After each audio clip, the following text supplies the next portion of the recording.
a quart for your sake, for 1 quart or 1 litre. So that means if someone is 100 pound, they should be having 2 quarts a day. And I guess someone gets very concerned if they're 200 pound. Does that mean I've got to drink 3 quarts a day? Well, that's a good incentive for weight loss.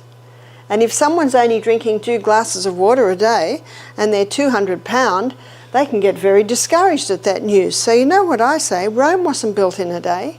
You just start little by little by little to drink more. But it's a good rule of thumb for children, because children need water. And you watch, a child gets up in the morning, runs around and plays for a while, sit down for breakfast. What's the first thing they want to do straight after breakfast? Water. Because they sat to eat dehydrated. Same with the adults. How many adults get up in the morning, first thing they have is, say, orange juice and a cup of coffee. Isn't that the traditional breakfast fluids? And what are they doing when they have their orange juice and their cup of coffee? They're thirsty, they're trying to hydrate, but neither will hydrate them. How clean would your body be if you washed it in orange juice? How clean would your body be if you washed it in a cup of coffee? Water and water alone will supply what the body needs. And there's a book called One of the Body's Many Cries for Water. It's by Dr. Batman Geheldij. We'll call him Dr. B, an Iranian doctor. And his story is very interesting. He was in prison, political prisoner, and all the patients, well, not patients, but the residents in the jail would come to him because he's the doctor. And he had nothing. So he just kept giving everyone a glass of water. And, you know, they were happy because he actually did something. And every 15 minutes, he'd give them another glass of water. And so he'd come and see them, give them another glass of water. And to him, it was a bit of, what else can I do? But then he noticed something. They all were getting better.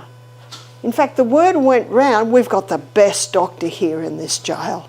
Everyone's getting better. So he put his detective hat on. Why are they getting better? All I'm doing is giving them water. And out of that came his book, One of the Body's Many Cries for Water. And what's fascinating about his book, I'm pretty sure it's in the bookshelf there, is he goes into every single body function, because don't you love it when someone says, why is this happening? And then investigate and then write a book, and we can read that book and go, well, looky there. No need to reinvent the wheel. This guy's done it all. And what he found was the first place that water is lost is the stomach. Because lining our stomach, we have a thick mucosa lining. And in that thick mucosa lining is sodium bicarbonate. And that sodium bicarbonate is in the stomach lining, so that if any stomach acid tries to go through, it's immediately negated or neutralised, so that the hydrochloric acid doesn't eat out our stomach. But one of the first places that water is taken from in dehydration is the lining of the stomach. And so when someone is dehydrated, they can have a very thin stomach lining. And when there's a very thin stomach lining, there's no sodium bicarbonate in there. And so the stomach acid can easily start to eat its way through. And then because there's damage, our body's own microorganisms change roles and become the clean-up team. Remember Monday, where we looked at the cycle of life? And they change roles and become the clean-up team. Remember what its name is? Bacteria. And they've given them a name in the stomach. It's called Helicobacter. You've heard of it? Yes. Helicobacter pylori. Helicobacter pylori is blamed for stomach ulcers. Students, what's the cause of stomach ulcers? Well, the number one. It's actually dehydration. And Dr. B claimed that at the writing of his book to have cured 3,000 cases of stomach ulcer with water alone. Because the first place that the water is taken from is the lining of the stomach. And the first place it goes to is the lining of the stomach. So a glass of water, half an hour before the meal, the first thing it'll do is it'll thicken that mucosa lining on the stomach. So there's a couple of doctors from Australia, Western Australia, that got a Nobel Prize for discovering that Helicobacter pylori causes stomach ulcers. They were even putting Helicobacter pylori into someone's stomach and, yeah, stomach ulcer. But you know what my question is? Well, were they dehydrated? How much water were they drinking? Are they coffee drinkers?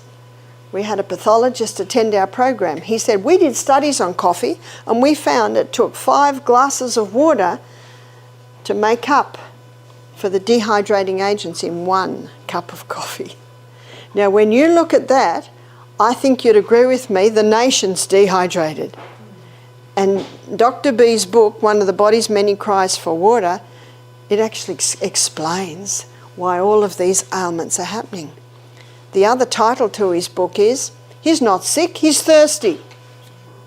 The other title to his book is, subtitle, Don't Treat Thirst with Medications. Because when you do take medications, what does that do to your hydration status?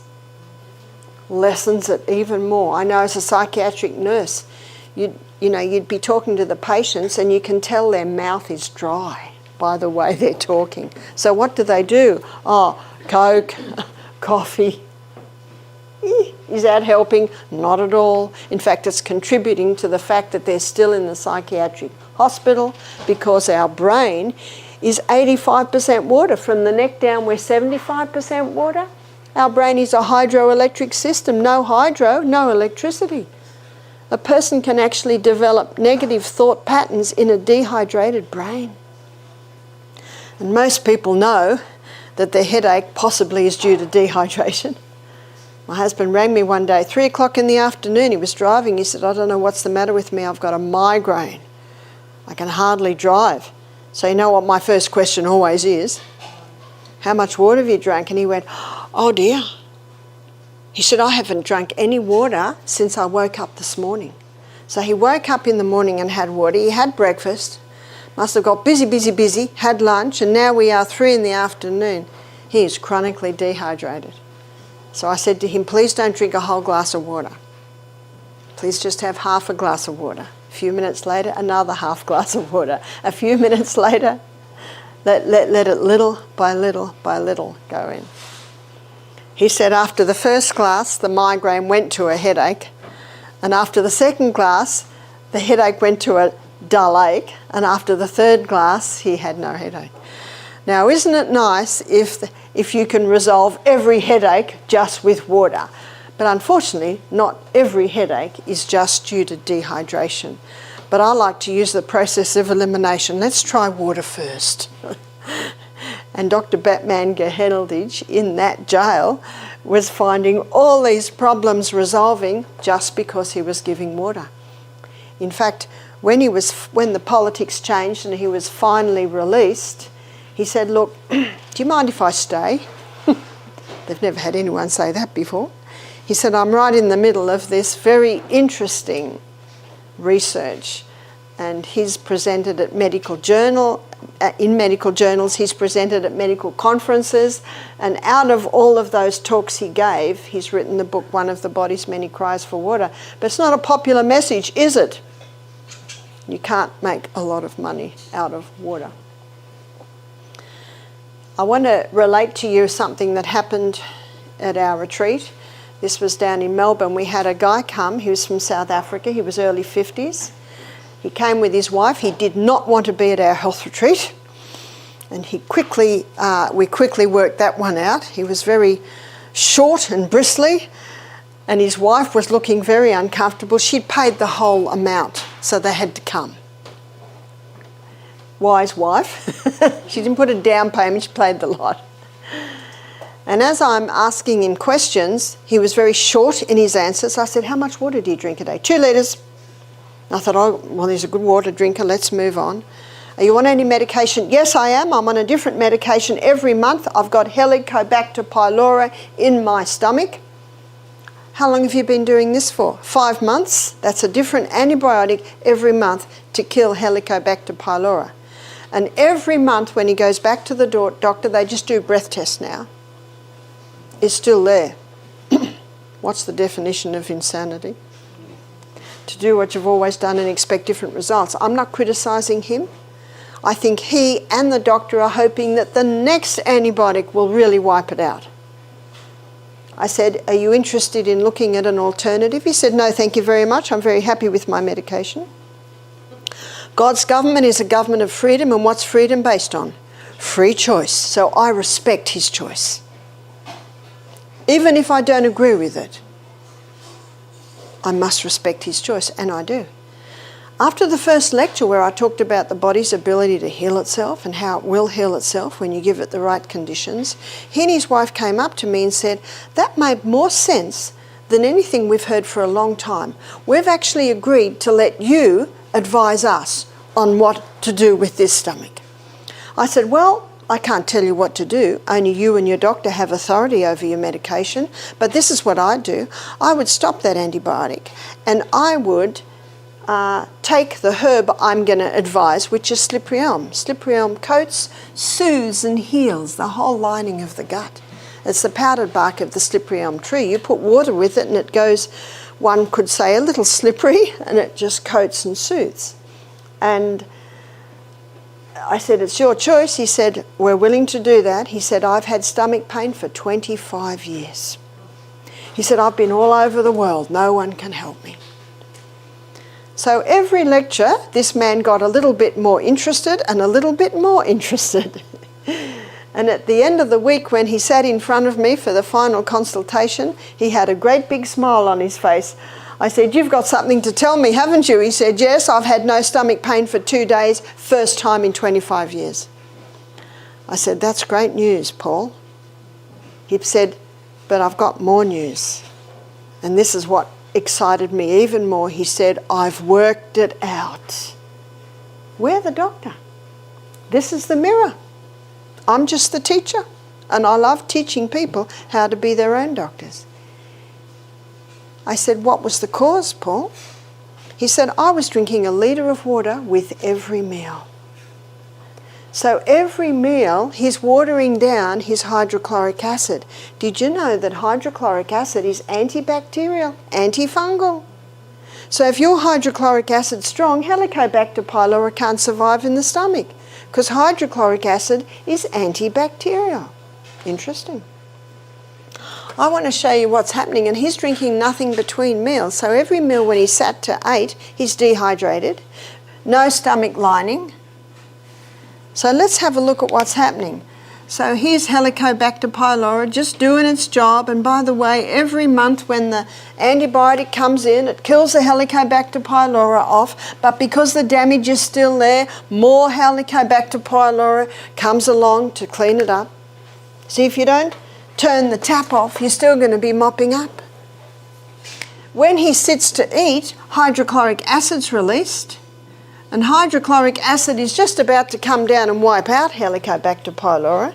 And then what does the man do? Has a great big drink of water. What does that do to hydrochloric acid? We all remember from chemistry days, water dilutes acid.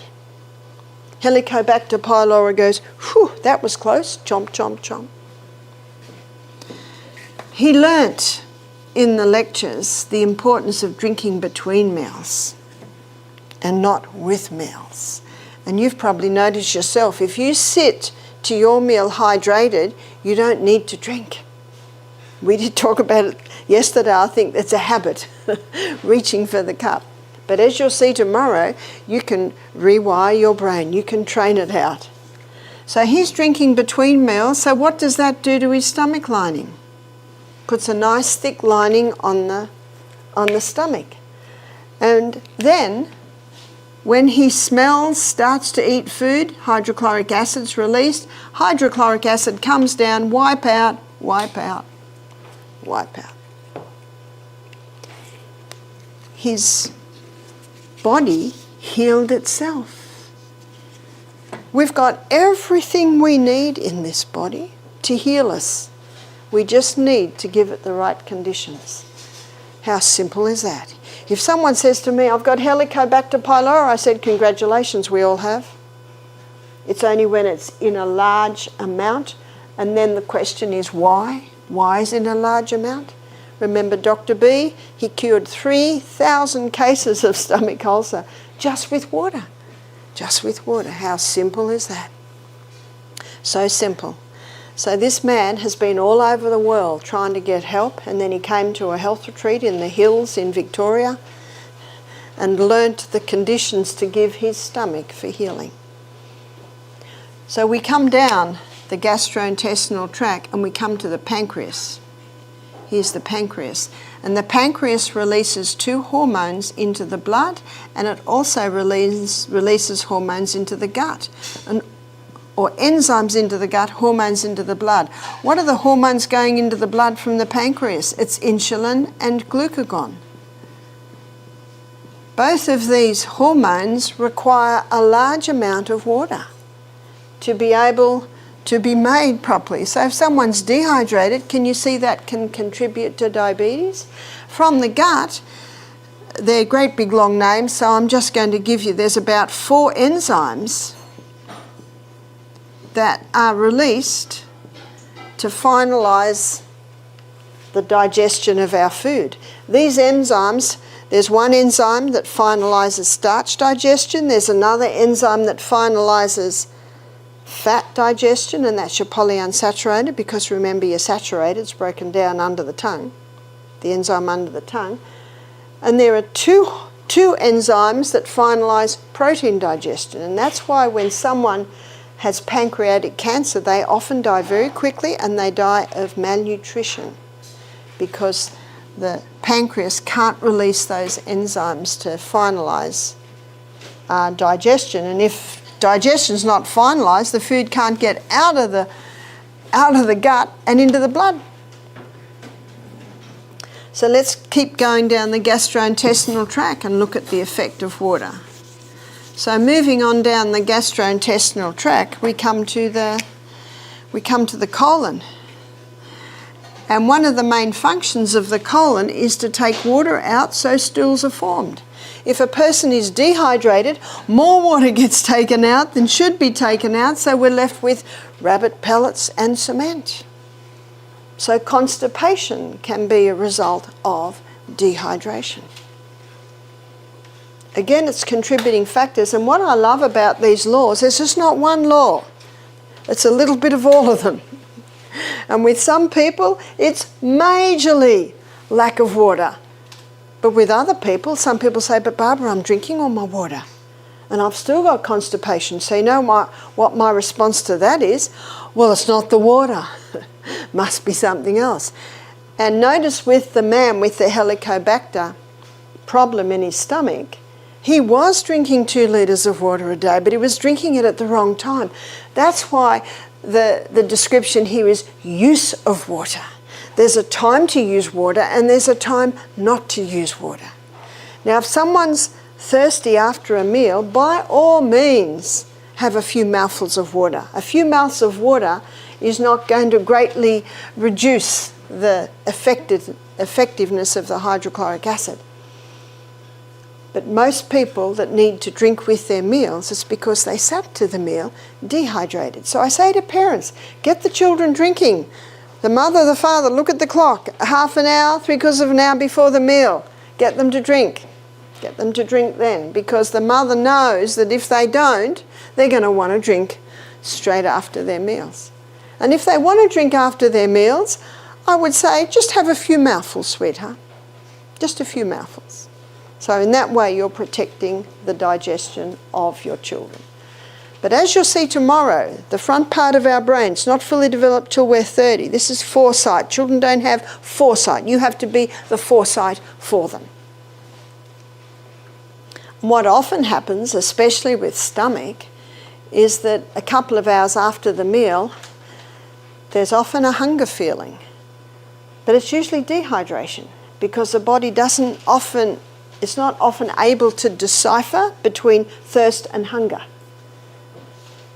And so always have water. And remember, children say they're starving when they're bored. And it's in a mother heart to want to give the child what it needs. You see, it's a hard thing for a mother to go from here in giving the baby every single requirement to coming to be a toddler and starting to encourage the child to think for themselves a little bit and not give them every single thing they desire. So I would say to my children, oh, it's time for water. Must be one of the body's many cries for water. Time for water. I don't want water. Oh, I'm so sorry, sweetheart. Because if you don't drink water, you can't have lunch. Your choice. See, put the choice back on them. Choice back on them.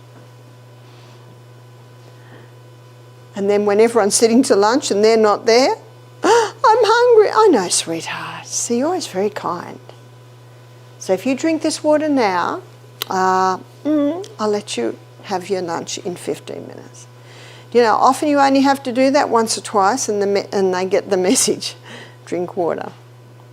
It's good for them to have their little bottle and then you can see. And often, I know with my little granddaughter, when I was staying there, I'd say, okay, when you get down to there, your tummy will be ready for lunch. And they love goals. Children love goals. So they're drinking and they're looking at drinking, you know, it's achieving something. Let them achieve something. I had a lady say to me one day, she said, oh, Barbara, you must spoil your grandchildren. I just smiled sweetly because I knew she wouldn't like my answer. So she pushed me. I said, no. What does spoil mean? Ruin something beautiful. Our grandchildren love coming to Misty. Do you know what they do all day? Play in the creek.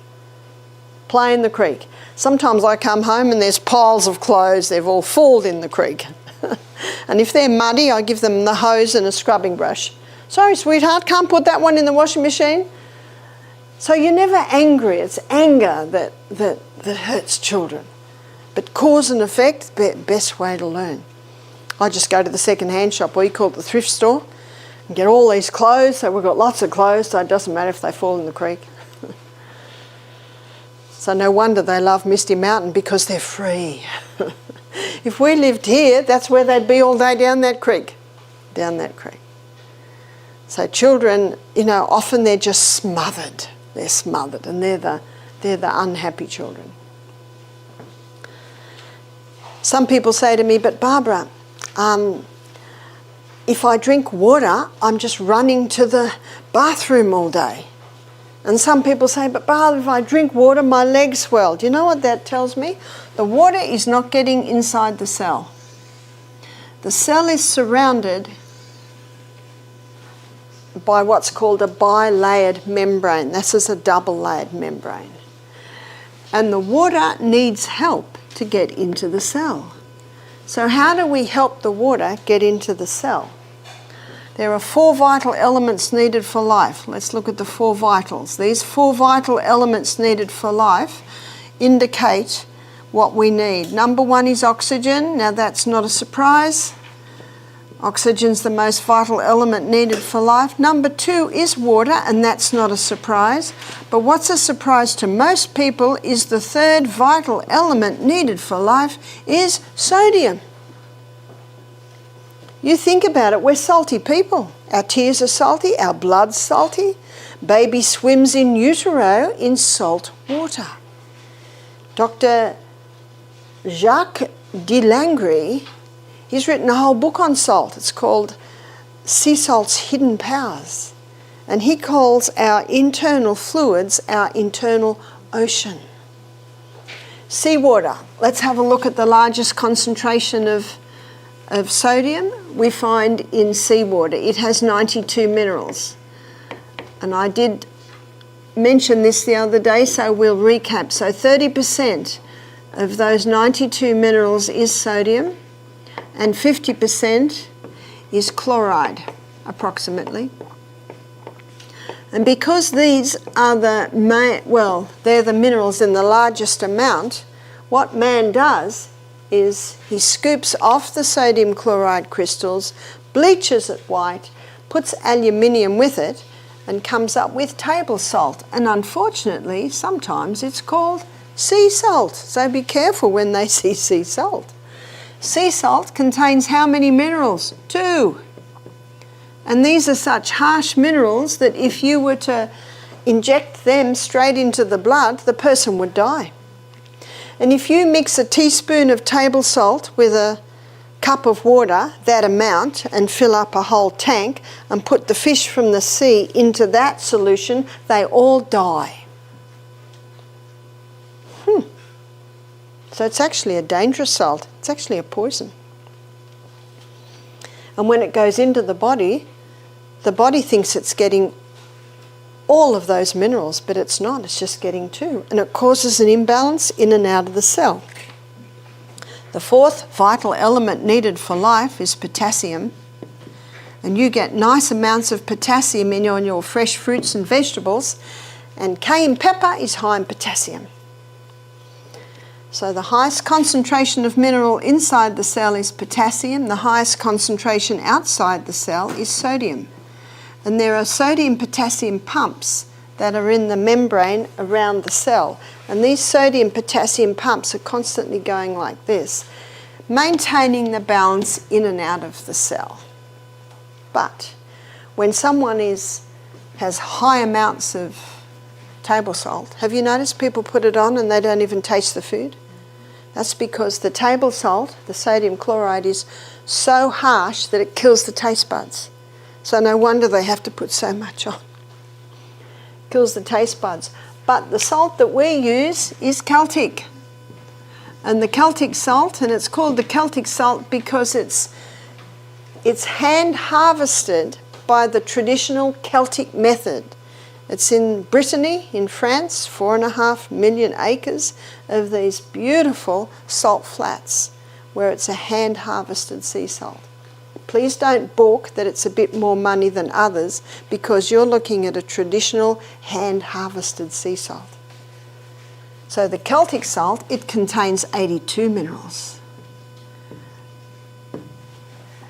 How come not 92? Some are in such pico proportions, barely measurable, that it's inevitable that a few are lost. See, these two minerals are so harsh, they need all the other minerals to soften them or buffer them.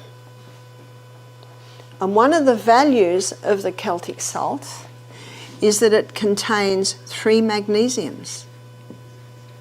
And that's why it's so moist, because magnesium is a water-hungry molecule.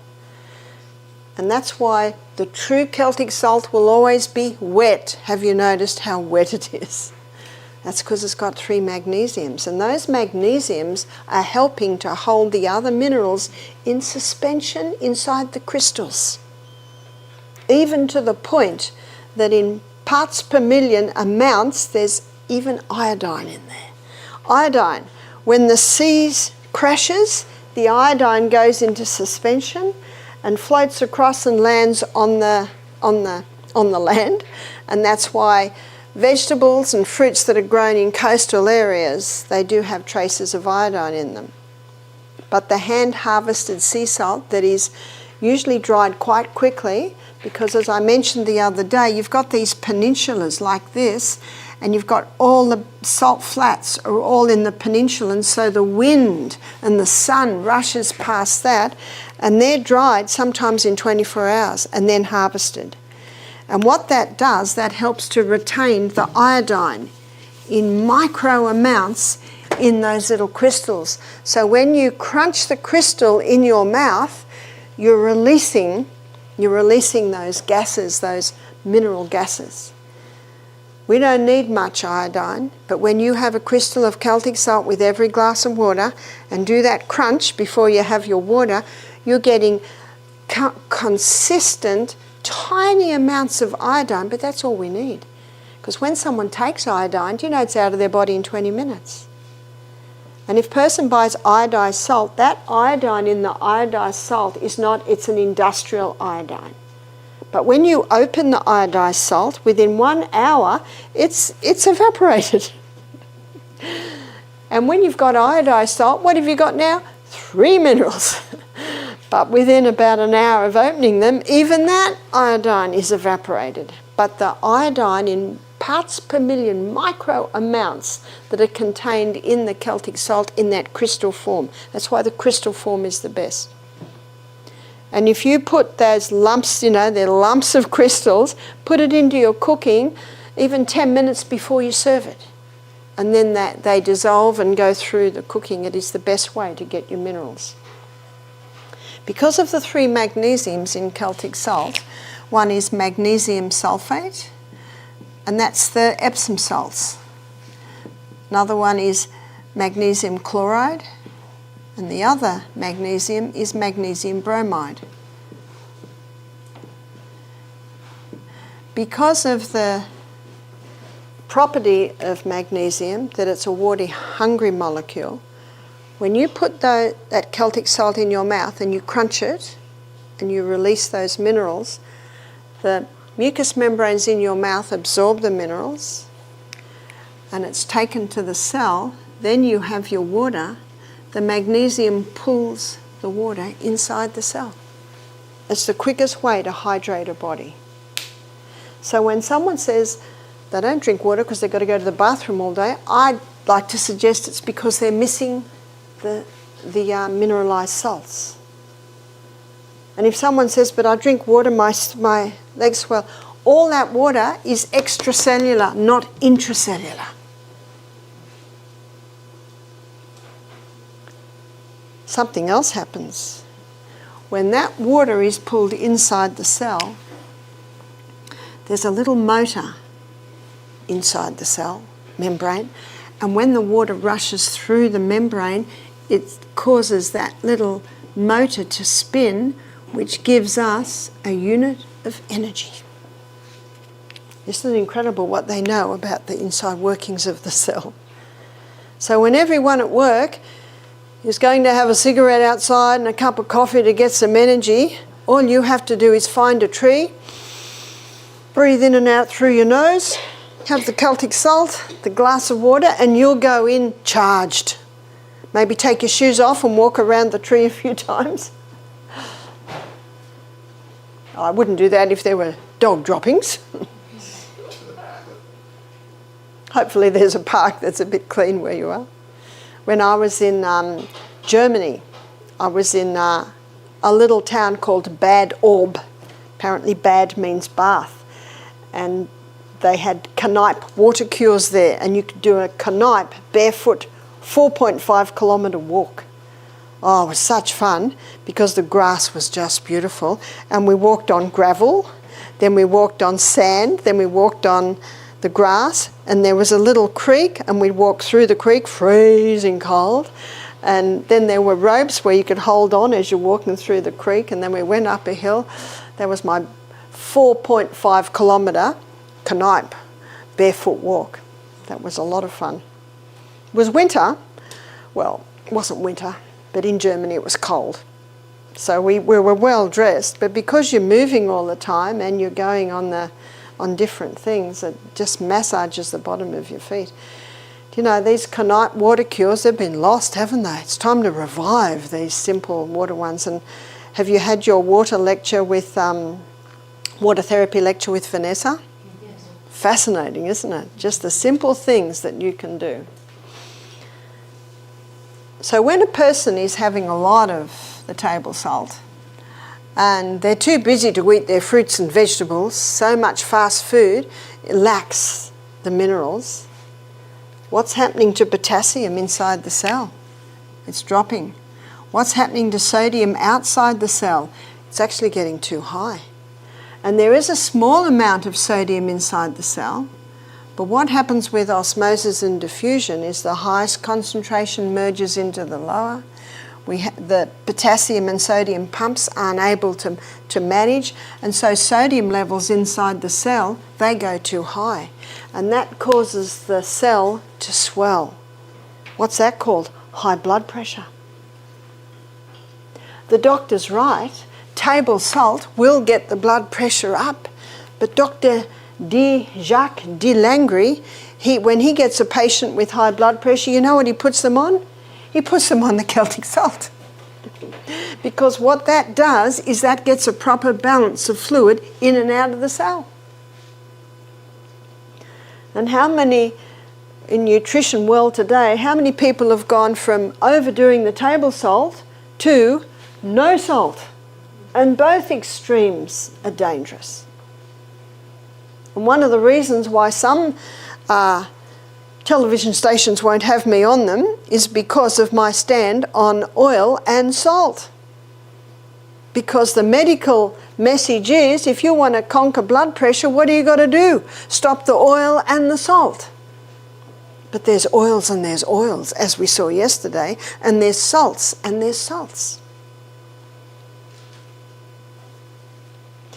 Lining the gastrointestinal tract are villi. And we looked yesterday, up the middle of the villi, you've got your lactein, you've got your blood vessels all through. And anything that goes into our gastrointestinal tract is not part of us until it gets into the blood. And so right now we had breakfast about, how long ago we have breakfast? We had breakfast 2 hours ago we began breakfast. And so bits of food are starting to come through. But how do they get into the blood? They're coming out of the stomach, and this is in the small intestine. Well, there's a receptor site that takes in the glucose, but that receptor site has a carrier.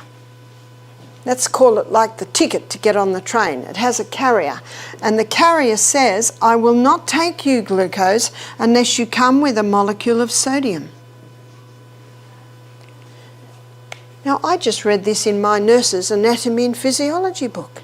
So I memorised the statement so I could give it to you from the horse's mouth. Sodium is the main transport system to get glucose through the brush border and into the blood. I thought I'm going to memorise that one because it's straight from the anatomy and physiology book. So if we don't have enough sodium, what happens to that glucose? Comes in one end and out the other. It can't actually get into the cell. And weren't those red lentils magnificent this morning? And one of the reasons they tasted so good, because they had salt. I remember one morning, because they're Michael's favourite, the red lentils. He always has them with avocado. And he has the sourdough toast with avocado, red lentils on top. It's very nice. So one morning we're sitting down, he had a mouthful, he went, I said, what's the matter? He said, no salt.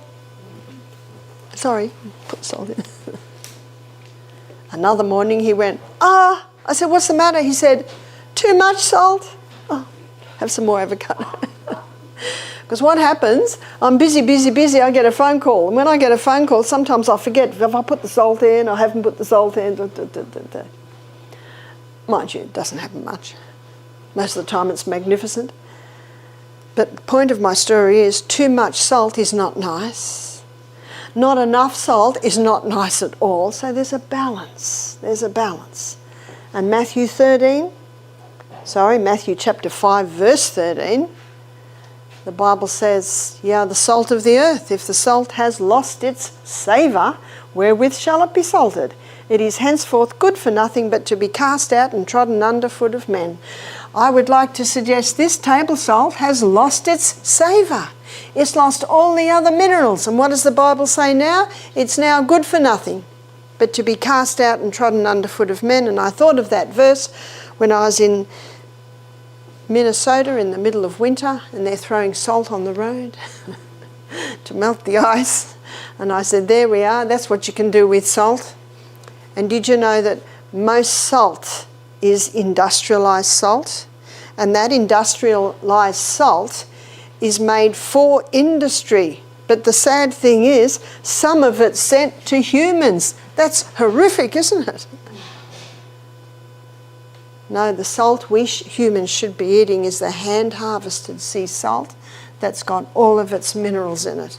And minerals basically glues us together.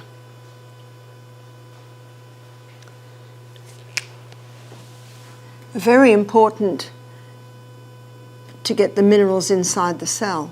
And remember, calcium's called the king, because when calcium gets in, all the other minerals piggyback on the back of calcium. But calcium can't get into the cell by itself. Okay, students, I'm starting to ask you questions. How does calcium get into the cell? Sun, vitamin D. So vitamin D is essential to pull the calcium inside the cell. Glucose. Glucose is the number one fuel used by every cell in the body. How does it get into the cell? Any guesses? Insulin. Insulin's the key that unlocks the door to get the glucose into the cell. And that's how the glucose gets in.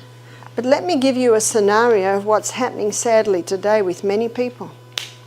And many are sick through ignorance. They're not drinking enough water because they don't want to keep running to the little house. They're not having the whole salt, so they're lacking magnesium, and the highest source of magnesium is your dark green leafy vegetables, and they're not having their vegetables. So the bit of water they get is not getting in. They're not going out in the sunshine because they believed what the media told them, that the sun's going to give them skin cancer. So they don't go into the sun. So they're vitamin D deficient, so the calcium and the minerals can't get into the cell. And they believed what the media said, that fat is dangerous, so they're on a fat-free diet, always hungry. Did you know that fat gives the feeling of satiation or satisfaction? So when someone's on a fat-free diet, have you noticed they eat all day long? They're hungry all day long. So they're eating too many carbohydrates, because isn't that your quick food? There's your quick food, all the carbohydrates. So they're wearing out their pancreas. Now the pancreas isn't releasing insulin and the glucose can't get into the cell. See, that's why I call this the CBD, the central business district of the human body. So the body looks at this, the water can't get in, the minerals can't get in, the glucose can't get in. And so now the body says, well, looks like we're going to have to do our last resort. Let's just force it into the cell. What's that called? High blood pressure. So high blood pressure can be a result of malnutrition. High blood pressure can be a result of dehydration. High blood pressure can be the result of vitamin D deficiency, of mineral deficiency. See, all the things that can come together to cause high blood pressure. And we've seen people totally turn around high blood pressure. Whereas in the weak we see diabetes really turn around, because basically our blood sugar levels are dependent on the food we're eating. But regarding blood pressure, we don't see a great drop in that just in a week. That sometimes can take a couple of months. A couple of months of implementing the Sustain Me principles, and little by little by little bringing normality back in and out of the cell. We had one guy, and his name was Henry. He was a retired judge, and he came to our program, and he was not interested in changing his medication. He was about, I think, 69. He was a bit overweight, probably carrying about 70-pound excess weight. He was on medication for blood pressure, for blood thinning, for blood cholesterol, for blood sugar, and gout and stomach ulcers. So he was on 6 medications. So we gave him the hawthorn berry tea to drink through the day because of his high blood pressure. He heard the lectures at the end of the week. He said, "Thank you, Barbara." He said, "I've very much enjoyed my week. I will take some hawthorn berries home with me and continue." Now he rang me 4 months later. He said, "I'd like to come and visit, get some more hawthorn berries." I said, "Come for lunch, Henry." Now when I opened the door, I did not recognise Henry. He had lost 40 kilos. So the puffiness in his face had gone. He said, "I can do my coat up now." He said, "Sit down, I have some stories for you." He said, "I went to the doctor recently to have my blood pressure taken, and the doctor said, I'll have to get another machine." And he said, "Why?" He said, "Well, your blood pressure, this machine says your blood pressure says it is 120 over 75. He said, "That's not your blood pressure." He said, "It is now." So the doctor took him off his blood pressure medication. The doctor took him off his blood thinning medication because his blood was just perfect. His doctor took him off his cholesterol lowering medication because, well, the doctor even reckoned that the cholesterol was in the right range. He said, "I'm off all my medication." Who took him off? His doctor. Because everything was normal. I think this is an interesting story because this man chose to stay on his medication. There are many that come that say, "I'm going to stop the meds." But I believe that it's far better to get the lifestyle principles in place, and then some medication can be stopped immediately, like your blood thinning and your blood cholesterol, absolutely. But as the lifestyle changes and as the blood pressure comes down, you can ease off the medication. As the blood sugar comes down, you gotta ease off the medication. The doctor took him off the medication, otherwise Henry'd start fainting everywhere because his blood pressure would go too low. Remember what the drugs do? They've got a one-set mind. They're robots. I must do, whether you need it or not. He said, I have no more gout. He said, I have no more stomach ulcer. And the doctor said, I don't need the total knee replacement operation anymore because knees don't like that excess weight. Incredible story. I said, Henry, tell me what you're eating. He said, I have a big spaghetti bowl every morning of whole grain and fruit and coconut cream. Did you hear that? All that weight loss on coconut cream. I had some sourdough bread with avocado and tomato. He was a bachelor. He said, and then at lunchtime, he said, I have my main meal about 2. And he said, and I have salad, I have vegetables, and I have some sort of protein from what you've taught me. He said, I only have to cook that twice a week, and then I freeze it in bits. And I have another slice of sourdough bread with avocado and tomato. And he said, and I do not eat again till breakfast. He's a very decisive man. That's not a light diet, is it? In fact, he wrote to me 2 years after that and said, he said, to date it's 70 kilos, 70 pound loss, that's about 38 kilos. He said, I've stopped coffee, I drink water now. He said, I don't have wine anymore. If I'm with my friends of an evening, he said, I get the non-alcoholic grape juice wine. I said, tell me about your exercise program. He said, I find I can walk another block every week. So the more he exercised, the stronger he got, the less weight he could go further for even less effort. I think it's an incredible story, and I know why this man got results. He just did it. He saw it, it made sense, so he just did it. I think, I don't know, but I think he could have actually gone back to the bench. He was retired. But what incredible results. Do you know, we should enjoy our retirements. And how many people don't? How many people are looking forward to the day when they stop work, and how many people go down? So an incredible body that has an inbuilt ability to heal itself. But how important is it to drink water? Use of water. Oops, sorry, wrong colour. Use of water. There's a time to drink water and there's a time not to drink water.